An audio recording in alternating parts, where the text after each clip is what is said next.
Good noon, brothers and sisters. We all know that one of the pillars of our Lenten practices, aside from fasting and almsgiving, is prayer. This Lenten season, we are called to intensify, deepen our relationship with our Lord through our prayer life. I would like to focus my reflection about prayer since our gospel for today, Jesus taught his disciples of this very specific yet very intimate prayer which we call as the Lord's Prayer. I would say that it is very intimate because it allows us sinners to have this relationship with our Lord, a perfect Father for all of us. Friends, when Jesus taught his disciples how to pray, he also warns them of the gestures that needs to be avoided when they are praying.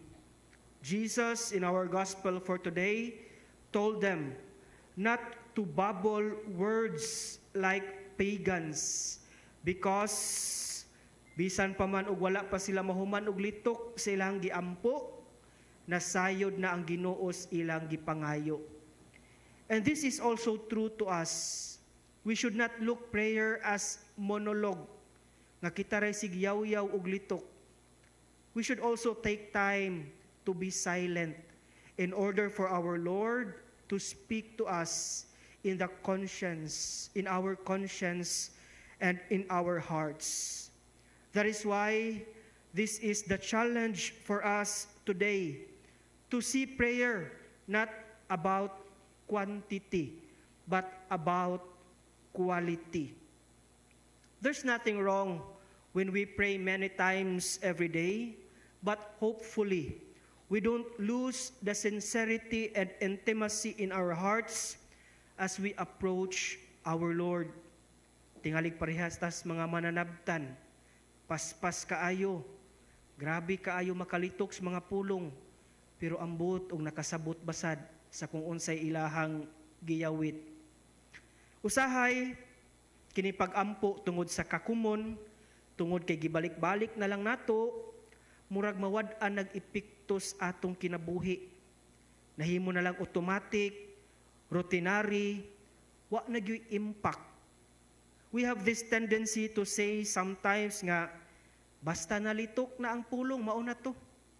Or even in our attendance in Mass, moingon ta, basta nakaabot sa misa, basta naas misa, bisag layo ang huna-huna, okay na to. But we should also ask ourselves, my dear friends, unsa may impact? What does this prayer affect in my system, in my spiritual life? Naapabay impact nako or mere mechanical or compliance na lang? Friends, we should look at prayer as relationship, and we should always remember that since prayer is a relationship, our Lord asks us to be intimate and to be sincere to our approach to Him. Sa ato ang santos nga misa karon, hilabi na sa atong ebanghelyo, giawhag kita sa atong Ginoo nga muhimo og kinasingkasing nga pag-ampo tungod kay siya kinasingkasing mampod nga nahigugma kanato. Amen.